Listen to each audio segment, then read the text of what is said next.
तो आइए आज स्टार्ट करते हैं क्लास 10th का, ठीक ना, त्रिकोणमिति चैप्टर। बच्चों के विशेष आग्रह पे हम लेकर आए क्लास 10th के लिए त्रिकोणमिति चैप्टर, ठीक है। तो त्रिकोणमिति आज स्टार्ट कर रहे हैं, जो लगभग आपका बिहार बोर्ड के लिए लगभग 20 नंबर का है, ठीक ना। टोटल मार्क्स इसका 20 नंबर लगभग है, और उससे ज्यादा भी आ सकता है, ठीक ना। तो ये त्रिकोणमिति जो है इसको अंग्रेजी में क्या बोलते हैं? ट्रिगोनोमेट्री।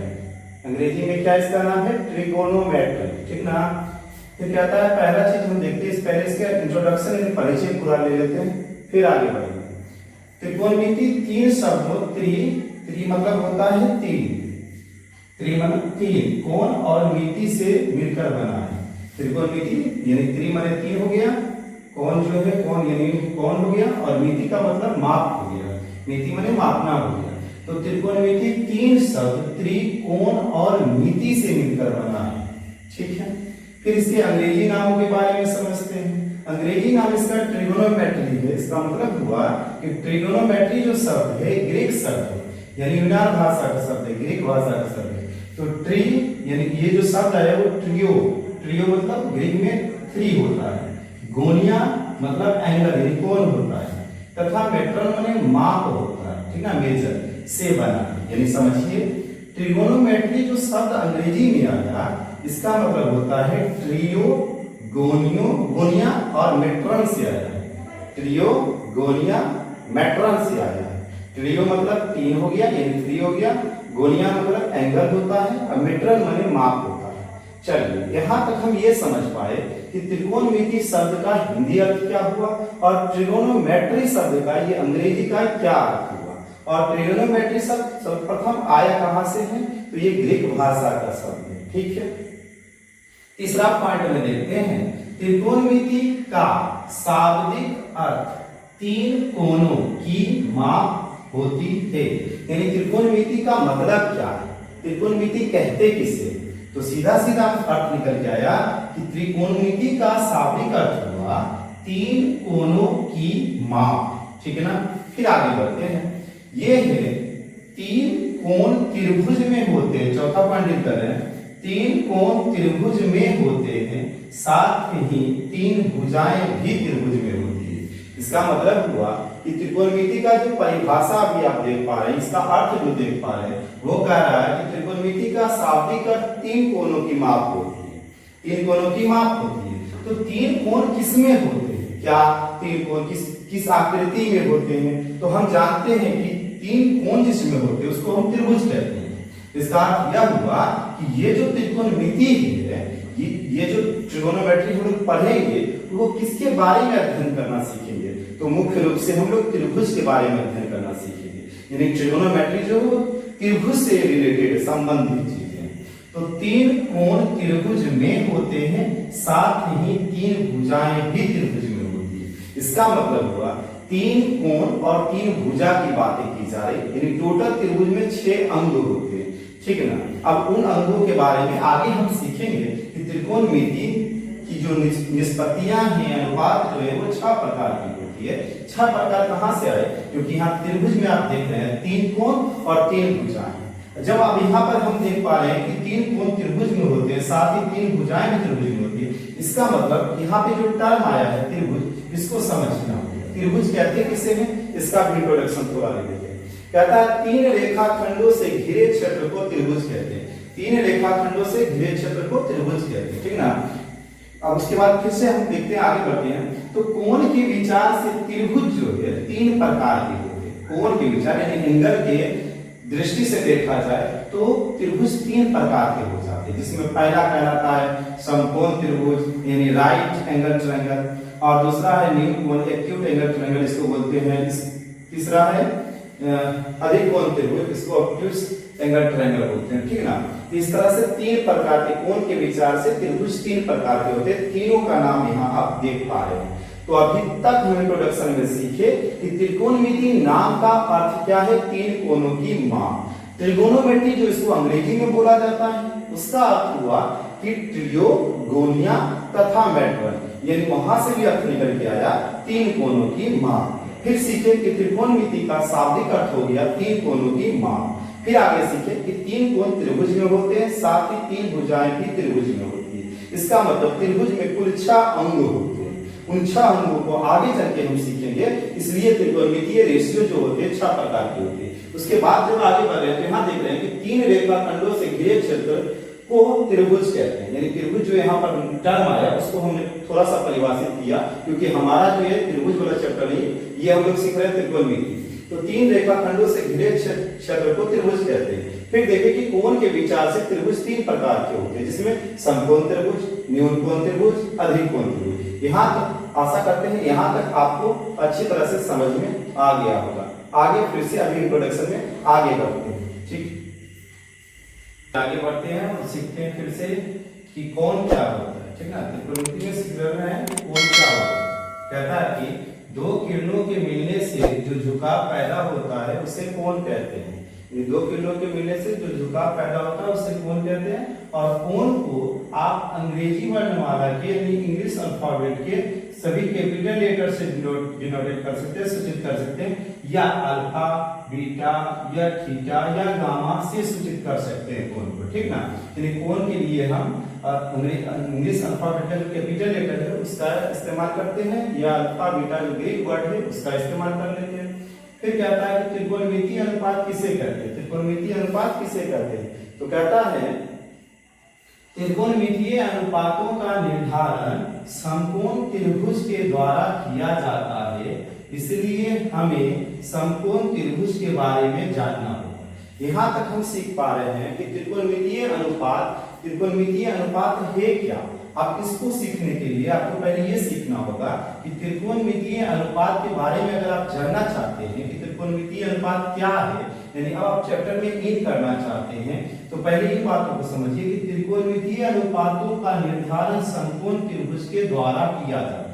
अब इसका मतलब यह होगा कि यदि आप त्रिकोणमितीय अनुपात को जानना चाहते हैं तो आपको सबसे पहले जानना होगा कि समकोण त्रिभुज किसे कहते हैं। यानी पूरा हमारा त्रिकोणमिति जो चैप्टर है वो पूरा के पूरा समकोण त्रिभुज यानी राइट एंगल ट्रायंगल पर बेस है, आधारित है।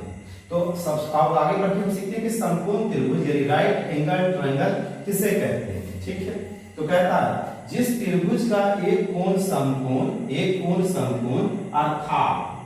अर्थात 90 डिग्री का हो। समकोण का मतलब होता है 90 डिग्री, एक समकोण मतलब 90 डिग्री, 2 समकोण माने 180 डिग्री, 3 समकोण यानी 270 डिग्री, 4 समकोण यानी 360 डिग्री। तो यहाँ क्या कहा जा रहा है कि जिस त्रिभुज का एक कोण समकोण अर्थात 90 डिग्री का हो उसे समकोण त्रिभुज कहते हैं। ठीक है, तो बगल के चित्र में त्रिभुज ABC, ठीक है, यहाँ पे जो त्रिभुज ये साइन लिखते हैं हम लोग इसको त्रिभुज पढ़ते हैं। ठीक है, इस तरह से लिखते हैं त्रिभुज के जैसा, इसको त्रिभुज पढ़ते हैं। तो कह रहा है बगल के चित्र में त्रिभुज ABC एक समकोण त्रिभुज, ठीक ना, जिसमें कोण B समकोण है तथा AC कर्ण को अंग्रेजी में हाइपोटेन्यूज बोला जाता है। तो AC क्या है, कर्ण है, AB लंब को अंग्रेजी में परपेंडिकुलर बोला जाता है, तथा BC आधार को अंग्रेजी में BS बोला जाता है। ठीक है, एक यहाँ पे आप ट्रायंगल देख रहे हैं जिसमें कि कोण B एंगल आप 90 डिग्री यानी 90 डिग्री देख रहे हैं, और कोण C यानी थीटा यानी न्यून कोण एक्यूट एंगल पर। ठीक ना, तो यहाँ पर समझते हैं कि जो 90 डिग्री है ना, 90 डिग्री के जो सामने वाली भुजा होती है ना, यानी जहां समकोण बन रहा है उसके सामने वाली जो भुजा होगी उसको हम कर्ण बोलते हैं, और कर्ण को हम छोटी h यानी स्मॉल लेटर के h से डिनोटेट करते हैं। ठीक ना, और उसके बाद देखिए जहां न्यून कोण आप बना रहे हैं ना उसके सामने वाली जो भुजा होगी, यानी यहाँ से समझने के लिए देखिए, यहाँ से अगर आप समझना चाहेंगे तो ये जो इसके सामने जहां 90 बन रहा है इसके सामने जो भुजा है इसको कर्ण बोले, और ये थीटा जो बन रहा है इसके सामने वाले जो भुजा है ना इसके सामने जो पड़ रहा है उसको देखिए लंब बोल रहे हैं, और जो बच गया उसको आधार बोल रहे हैं। ठीक है, 90 के सामने कर्ण और जो न्यून कोण है उसके सामने वाला लंब, और जो बचा उसको आधार। फिर आगे हम पढ़ते हैं कि समकोण त्रिभुज की सबसे बड़ी भुजा कर्ण कहलाती है, यानी समकोण त्रिभुज में कर्ण जो है सबसे बड़ी भुजा होती है। ठीक है, कर्ण को यानी जिसे h स्मॉल लेटर के h से डिनोटेट किया जाता है, से लिखा जाता है। तो यहाँ तक इंट्रोडक्शन में हम सीखे कि कोण किसे कहते हैं, दो किरणों के मिलने से जो झुकाव पैदा होता है उसे कोण कहते हैं। कोण को किस किस लेटर से लिखा जाता है तथा इंग्लिश अल्फाबेट के कैपिटल लेटर ABCDEFG या अल्फा बीटा या थीटा या गामा से सूचित किया जाता है। ठीक है, फिर कहता है त्रिकोणमितीय अनुपात को हम जानना चाहते हैं, ट्रिगोनोमेट्रिकल रेशियो को जानना चाहते हैं। कहता है त्रिकोणमितीय अनुपातों का निर्धारण समकोण त्रिभुज के द्वारा किया जाता है, इसलिए हमें समकोण त्रिभुज के बारे में सबसे पहले जानना होगा। समकोण त्रिभुज किसे कहते हैं देख चुके हैं। समकोण त्रिभुज किसे कहते हैं, जिसका एक कोण समकोण हो उसे समकोण त्रिभुज कहते हैं। जैसे कि यहाँ पर एंगल है जिसका कोण B समकोण है, इसको एंगल यानी कोण पढ़ते हैं, ठीक ना, इसको कोण पढ़ा जाता है। तो इसमें कोण B समकोण आपका हुआ और समकोण के सामने वाली भुजा कर्ण कहलाती है। कर्ण जो समकोण त्रिभुज की सबसे बड़ी भुजा होती है और जो न्यून कोण है उसके सामने वाली भुजा लंब कहलाती है। ये सदा सच है, यानी कहने का मतलब ये है कि बदल जाएगा, यानी जहां भी आप न्यून कोण बनाइएगा ना उसके सामने वाला लंब कहलाएगा ही, और जहां भी लंब बनाइएगा ना उसके सामने वाला कर्ण कहलाएगा करेगा। इसको आपको याद ही रखना होगा, ऐसा जब रखिएगा तो आगे सुविधा होगी, ठीक ना। फिर आगे सीख रहे हैं कि समकोण त्रिभुज की जो कर्व क्या है, तो समकोण त्रिभुज की कर्व जो होती है वो सबसे बड़ी भुजा होती है जिसको कर्व कहे और जिसको S से लिखा जाता है। फिर आगे बढ़ते हैं, चला बढ़ते हैं, अब सीखते हैं कि समकोण त्रिभुज में, यानी समकोण त्रिभुज में जैसे कि ये समकोण त्रिभुज हो गया, ठीक है। समकोण त्रिभुज के अब फार्मूला को हम लोग देख लेते हैं। ये समकोण त्रिभुज मेरा हो गया, ये A हो गया और ये B हो गया और ये C हो गया, ये हमारा थीटा हो गया, यानी जो न्यून कोण है ये हमारा 90 डिग्री समकोण हो गया। तो ये हमारा कर्ण हो जाएगा, ये हमारा कर्ण हो जाएगा, कितना, ये हमारा लंब हो जाएगा, ये हमारा आधार होगा। अब इसमें फार्मूला तैयार करना हम सीखते हैं।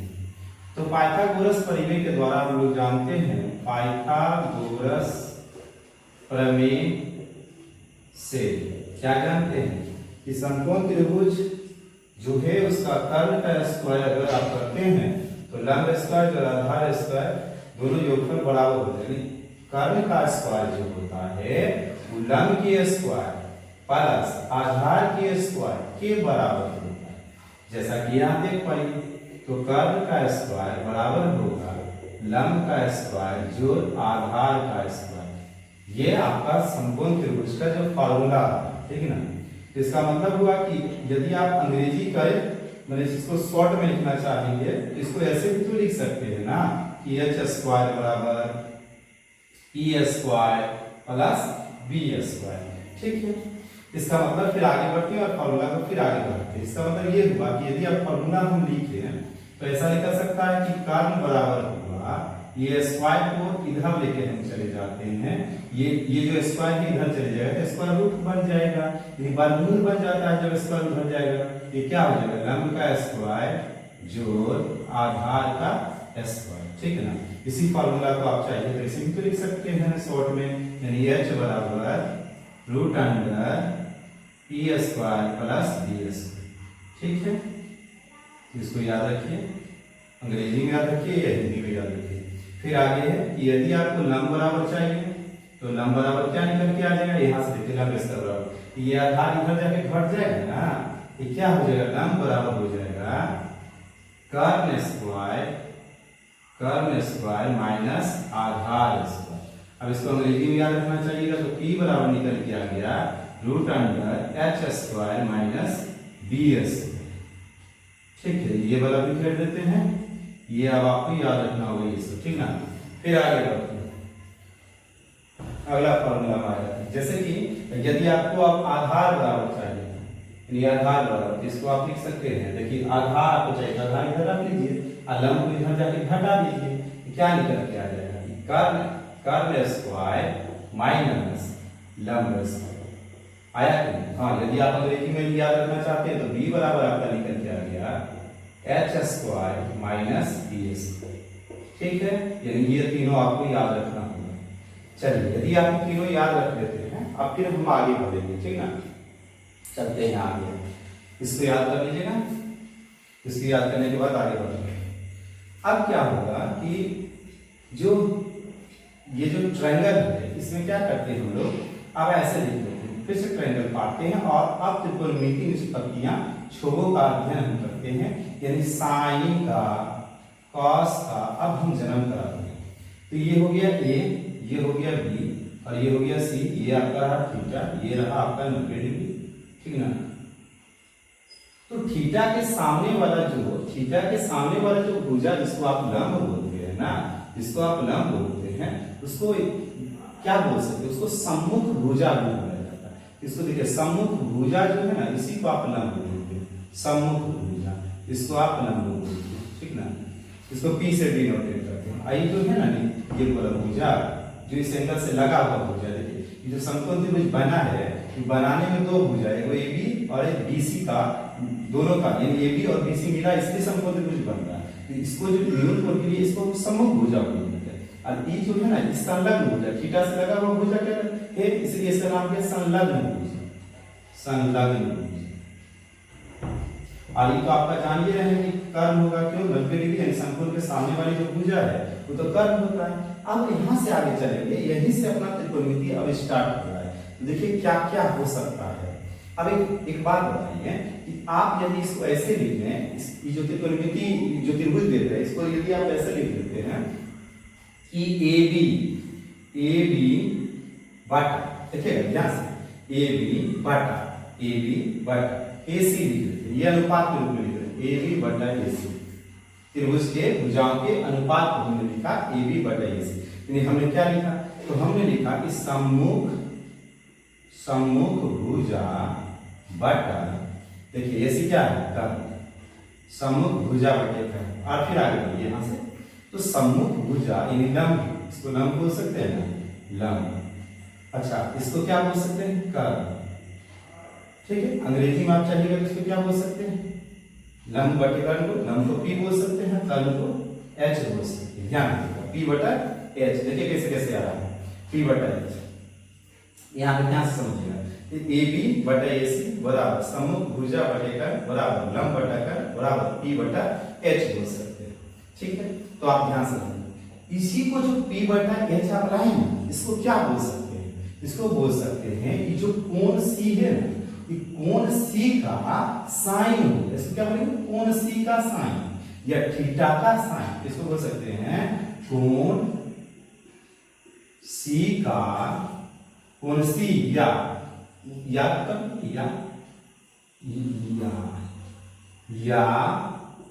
थीटा का साइन, SI। ध्यान दीजिए, अब साइन आपके सामने आ गया है कि साइन क्या है, त्रिकोणमिति में साइन कोस टेन क्या है।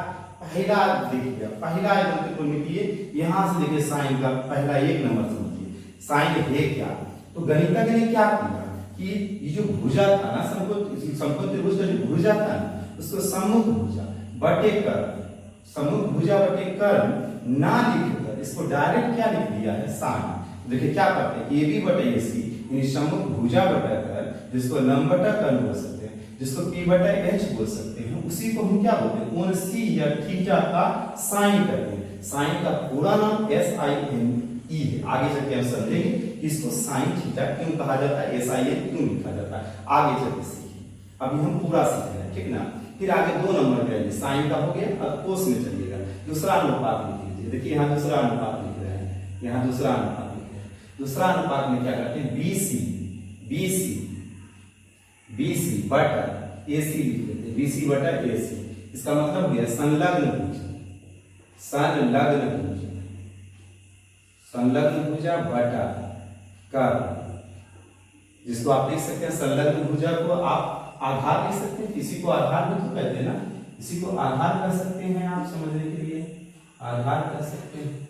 चलिए यहाँ पे हम खाली B लिख देते हैं, जगह कम है, ठीक ना, B लिख देते हैं, ये आधार कहते हैं। तो ये हो गया आधार बटा कर्ण। अच्छा आधार बटे कर्ण को भी क्या लिख सकते हैं, आधार बटा कर्ण को आप लिख सकते हैं B बटा H। ये जो B बटा H आया है, B बटा H, इसी को क्या बोल सकते हैं, देखिए B बटा H को कोण C या थीटा का साइन बोले ना। देखिए इसको क्या बोलेंगे, तो B बटा H को कोण C या थीटा का कोसाइन कहते हैं, चलिए कोस थीटा का भी जन्म हो गया। यानी कोस थीटा कहाँ से आया है, कोसाइन कहाँ से आया है, तो कहता है त्रिभुज का जो BC बटे AC यानी संलग्न भुजा बटे कर्ण जो है उसी को बोला जाता है कोसाइन। तो पहला रहा साइन, दूसरा रहा कोसाइन। आगे बढ़ते हैं, इससे पहले कि साफ कर देते, ठीक ना, इससे पहले कि साफ कर देते, चलिए साफ।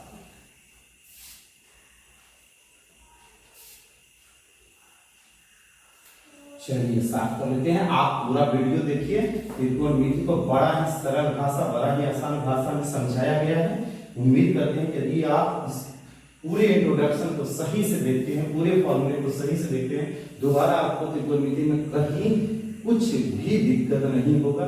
इसलिए हम चाह रहे हैं कि आप पूरा वीडियो को ध्यान से देखिएगा और पूरे कंसेप्ट को समझने का प्रयास कीजिएगा, ठीक है। तीसरा देखिए, अब एंगल तो आपके सामने था, तो तीसरा में क्या करते हैं हम लोग, तीसरा है टेन थीटा के बारे में आ जाते हैं। चलिए टेन थीटा का अध्ययन कैसे होगा, इसमें क्या समझते हैं। जो अभी हमारा एंगल था उसमें क्या, तो देखिए ए बी ठीक ना, ए बी जो था और ये BC, ए बी बटा BC, इसको क्या लिख सकते थे, तो ए बी जो था वो था सम्मुख भुजा, ठीक ना, भुजा, और जो BC था ये था संलग्न भुजा। तो सम्मुख भुजा को आप जानते हैं कि हम क्या बोलते हैं, लंब बोलते हैं। संलग्न भुजा को क्या बोलते हैं, आधार बोलते हैं। लंब को शॉर्ट में क्या लिखते हैं, P लिखते हैं। आधार को शॉर्ट में क्या लिखते हैं, B लिखते हैं। P बटा B को ही क्या कहा जाता है, P बटा B को देखिएगा, P बटा B को कोण C का, कोण C या थीटा का, कोण C या थीटा का टेंजेंट कहा जाता है,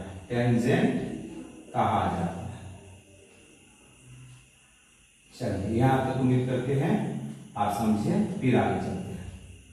चलिए टेंजेंट कहा जाता है, ठीक है। तो तीन बोलो, साइन, कोसाइन और टेंजेंट क्लियर है। चौथा में चलते हैं, चौथा में आ जाते हैं। चौथा में क्या करते हैं हम लोग, चौथा का पढ़ लेते हैं कि इसके बाद किसका जन्म है। तो फिर से आप चलेंगे हम लोग टेंजेंट के बाद फिर से स्टार्ट करते हैं। जो तीन मुख्य रूप पर है ना, तीनों उसका उल्टा होगा। तो अब हम चलेंगे कोसेकेंट की तरफ, ठीक ना, कोसेकेंट की तरफ। तो कोसेकेंट क्या हो जाता है, यानी AC, देखिएगा AC हो गया, यानी इसका कर्ण ऊपर चला जाएगा, और लंब यानी AB, ठीक ना, लंब यानी AB। इसमें AC बटा AB, यानी AC क्या है, कर्ण, समझिए, और AB क्या है, सम्मुख भुजा। तो कर्ण जो आपका होगा ना, उसको आप लिख सकते हैं S से, और सम्मुख भुजा जो आपका है उसको आप लिख सकते हैं P से, ठीक है। सम्मुख भुजा जो है उसको आप लिख सकते हैं P से। तो ये हो गया H बटा P। इसको आप कर सकते हैं H बटा P को कोण C या थीटा का कोसेकेंट कहते हैं, कोसेकेंट कहते हैं। देखिए इसका बाद में कोसेक नाम के ऊपर जाता है, वो आगे सीखेंगे। अभी कोसेकेंट इसको पूरा नाम दे पा रहे हैं। पांचवा में चले जाते हैं, कोसेकेंट क्लियर कर लीजिए। पांचवा में क्या होगा, फिर से कि AC होगा, लेकिन क्या होगा, AB की जगह BC आ जाएगा।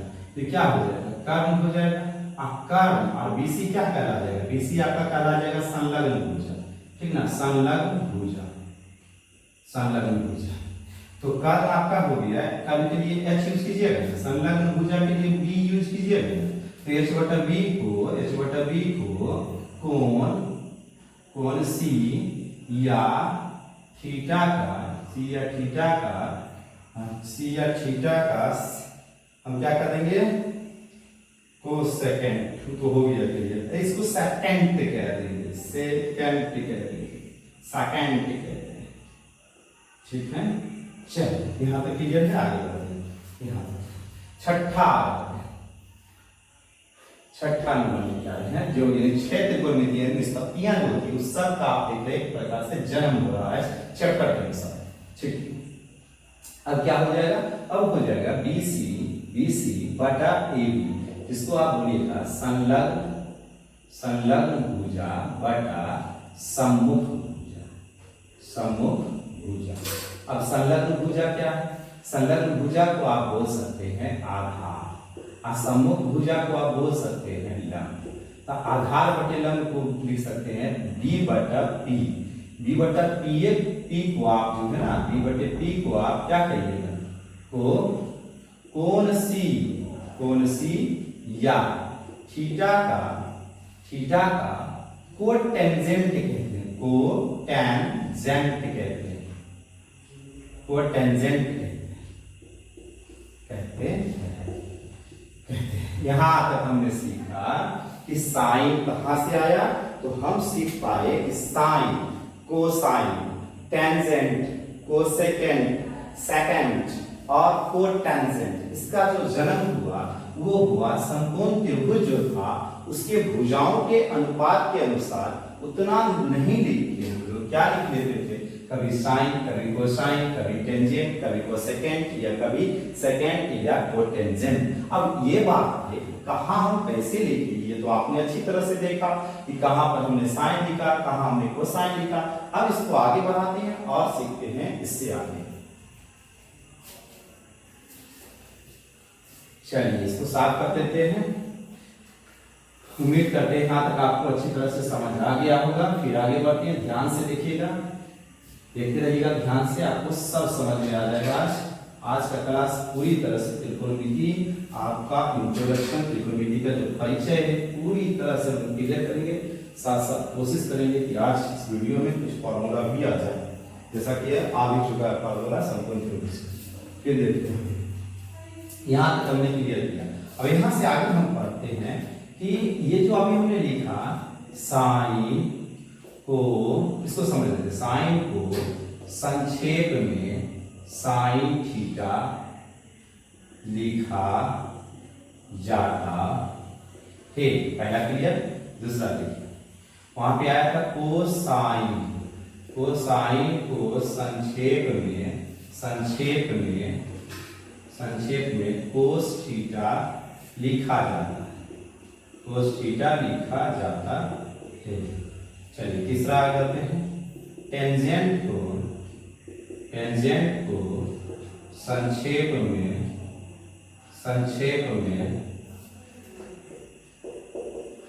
टेन थीटा लिखा जाता है, टेन थीटा लिखा जाता है। आगे बढ़ते रहेंगे। और ये जो हमने देखा था कोसेकेंट को संक्षेप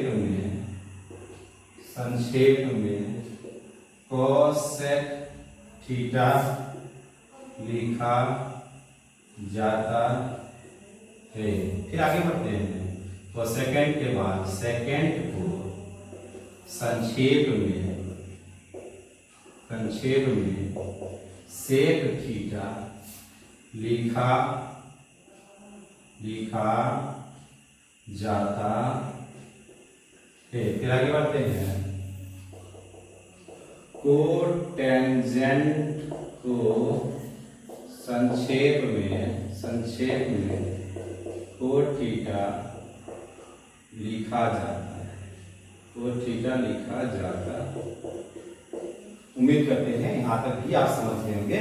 जो पूरा नाम साइन थीटा का है ना, वो पूरा साइन, लेकिन संक्षेप में यूज करते हैं साइन थीटा, यानी हम लोग पूरा लिख के नहीं इसको साइन थीटा लिख लेते हैं।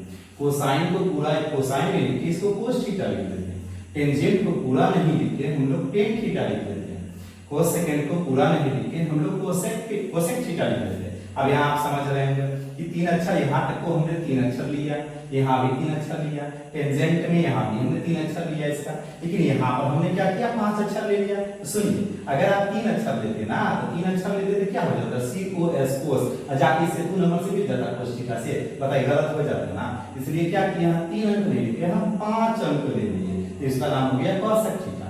आगे बढ़े तो SECANT सेकंड थीटा में लेके तीन अक्षर लिया गया। यहाँ बस आप समझ चुके हैं कि किस 2-3 अक्षर लेते थे इससे मैच कर जाता, मिल जाता, इसलिए ऐसा ना करके हम 5 अक्षर लिए कि ताकि इससे ना मिल जाए।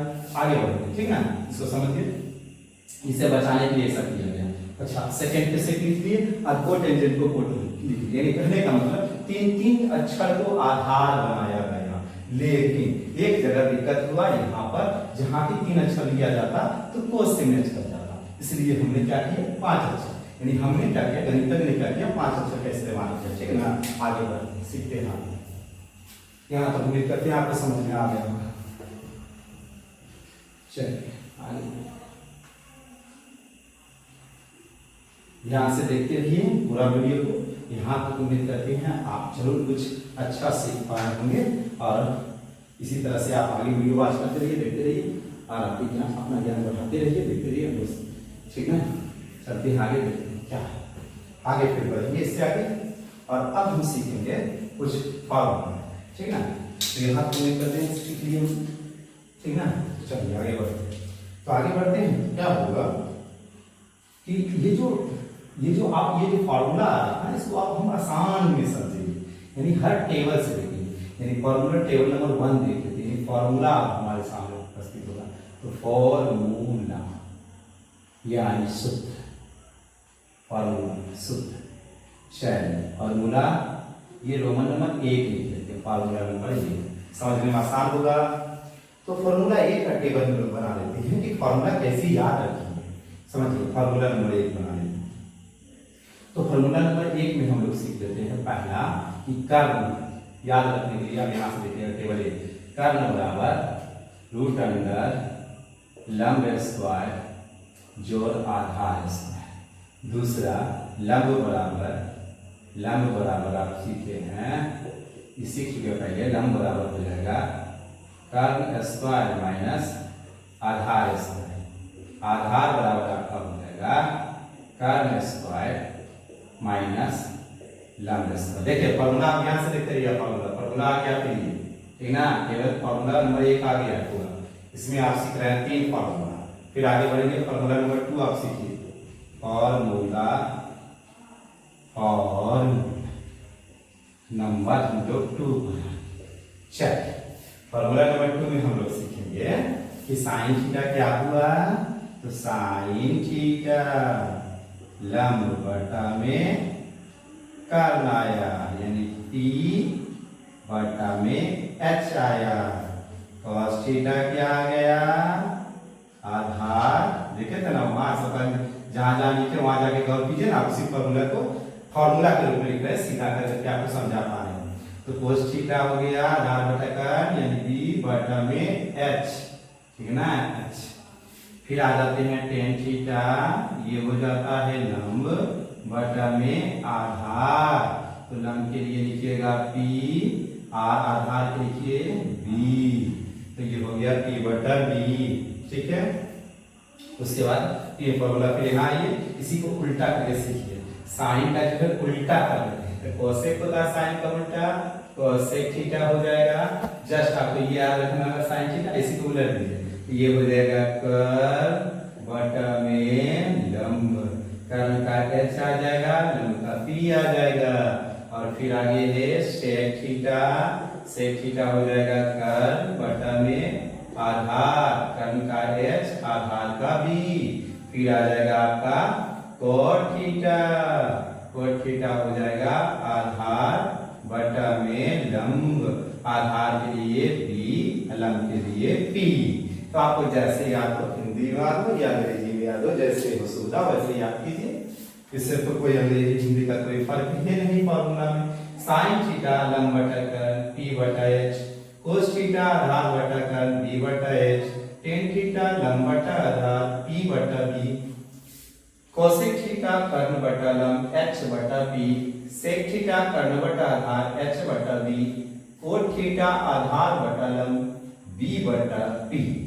यहाँ तक आप 6 त्रिकोणमितीय निष्पत्तियां यानी 6 त्रिकोणमितीय निष्पत्तियां का फॉर्मूला सामने देख पा रहे हैं। यहाँ तक आशा करते हैं आप समझ गए होंगे। फार्मूला नंबर 3 की ओर अब हम बढ़ते हैं। चलिए फार्मूला नंबर 3 की ओर बढ़ते हैं, इसको ठीक है ना। फार्मूला नंबर 3 हमारा यहाँ से फॉर्मूला, चलिए 3 की ओर हम लोग बढ़े, 3 की यहाँ तक यहाँ से सीखते हैं। फार्मूला 3 में हम लोग क्या सीखते हैं देख लेते हैं। डब्बा बना दे और अच्छा लगेगा, नहीं डब्बा और अच्छा लगेगा। चलिए डब्बा बना दो, ठीक है, ये आ गया ये डब्बा। चलिए हाँ, याद रखने में सुधार ना। तो फॉर्मूला 3 में सीखेंगे कि sine theta into cosec theta क्या होता है, एक हो जाता है। Sine theta into cosec theta एक हो जाता है। हाँ, आपके मन में हो सकता है कि इस फार्मूला को हम प्रूव करना चाहते हैं, तो ऐसा मत समझिए कि प्रूव नहीं होता, ये भी प्रूव होता है, ठीक ना। आप देखेंगे प्रूफ, तो एक प्रूफ भी हम आपको कर देते हैं यहाँ पर, ठीक ना, प्रूफ कर देते हैं। इसी तरह से सबका भी एक हम कर देते हैं। इसके प्रूफ के लिए देखिए, आपको प्रूफ अगर करना है ना, तो देखिए क्या लीजिएगा, आप प्रूफ में एलएचएस उतार लीजिए, sine theta into cosec theta, ठीक ना। तो साइन थीटा का फॉर्मूला आपने क्या देखा, यहाँ पे देखिए साइन थीटा p/h देखा है ना, p/h। आप कोसेक थीटा का फॉर्मूला आप क्या देखें, यहाँ देखिए ना h/p, देखिए ना h/p, तो क्या होगा, e कट गया ना, एच ये भी कट गया ना, तो क्या आ गया आपका 1 RHS आ गया ना। देखे ना, यदि हम कहना चाह रहे हैं कि sine theta into cosec theta 1 होता है, आप कहिएगा कैसे होता है, तो यहाँ प्रूफ के लिए देखिए RHS उतार लीजिए यहाँ पर, और साइन थीटा का जो फॉर्मूला आप देखिए कितना मेहनत से लाए हम लोग, तो यहाँ पर लिख लीजिए, देखिए ना पर एक आ गया, इसका मतलब sine theta into cosec theta एक होता है जी। आगे देखिए इसका दूसरा, ये फॉर्मूला नंबर 3 में ही दूसरा फॉर्मूला देखिए, ये हो जाएगा आपका सेक थीटा, पहले कोस लिख देते हैं ना, cos theta into sec theta बराबर 1, ठीक ना। इसको भी प्रूव कर सकते हैं सेम इसी प्रकार से उस फॉर्मूला की मदद से। अब फिर हो जाएगा tan theta into cot theta बराबर 1। तो फॉर्मूला नंबर 3 में 3 फॉर्मूला देंगे, 1 2 3। उम्मीद करते हैं यहाँ तक आप समझ गए, ठीक ना। अब आगे फिर फॉर्मूला नंबर 4 की ओर बढ़ते हैं। यहाँ आ जाता है हमारा फॉर्मूला नंबर 4। चलिए फॉर्मूला नंबर 4 देखते हैं क्या है। फॉर्मूला नंबर 4, फॉर्मूला नंबर 4 में सीख लेते हैं हम लोग कि साइन थीटा जो है वो हो जाएगा 1/cosec थीटा। आप कहिएगा ये कैसे हो गया, ये कैसे हो गया, हाँ जी देख लीजिए, साइन थीटा वाला 1/cosec थीटा कैसे हो गया। ये वाला फॉर्मूला देखिए ना, साइन थीटा और इसको इनटू में तो बराबर उधर जाएगा, कुछ ही हो जाएगा, बटे में ना होगा। तो साइन थीटा बराबर 1/cosec थीटा ले नहीं सकते इस फॉर्मूला से, हम 1 हो गया। फिर आगे देखिए कि इस फॉर्मूला से cos थीटा बराबर आप लिख सकते हैं ना 1/sec थीटा। ये देखिए cos थीटा रखे, sec थीटा को इधर भेजिए, यहाँ से फिर तीसरा वाला देख लीजिए ना, tan थीटा को नहीं लिख सकते हैं 1/cot थीटा। फिर लेकिन आगे बढ़िए, अगर आप फिर इसी से निकालिए ना, 3 तो हो गया, 3 और निकालिए, इसको लिख देना, cosec को रख लीजिए, sin को उधर भेज दीजिए ना, तो cosec थीटा बराबर क्या हो जाएगा, cosec थीटा बराबर हो जाएगा 1/sin थीटा। अब फिर इसमें sec को रख लीजिए ना, तो sec थीटा बराबर हो जाएगा 1/cos थीटा। देखिए ना sec थीटा को रख लीजिए, ठीक है ना, अब cosec इधर भेज दीजिए, अब एक कोट को रखेंगे, tan इधर भेज दीजिए, तो cot थीटा बराबर क्या हो गया 1/tan थीटा नहीं हो गया, बोलिए समझे कि ना, दिखाई दे रहा है कि नहीं, थोड़ा ऊपर लिख दें, चलिए ऊपर लिख देते थोड़ा, 1/tan थीटा, ठीक है। यहाँ तक आप समझ गए, यानी फॉर्मूला नंबर 4 तक हम लोग देख लिए, ठीक है। तो उम्मीद करते हैं कि आपको आज त्रिकोणमिति का पहला पार्ट जो आपके सामने वीडियो अंदर आएगा उसमें पूरी तरह से इंट्रोडक्शन शामिल है और फॉर्मूला शामिल है, ठीक ना। तो आप पूरे वीडियो को अच्छी तरह से देखिए, समझने का प्रयास कीजिए, ठीक ना, पूरा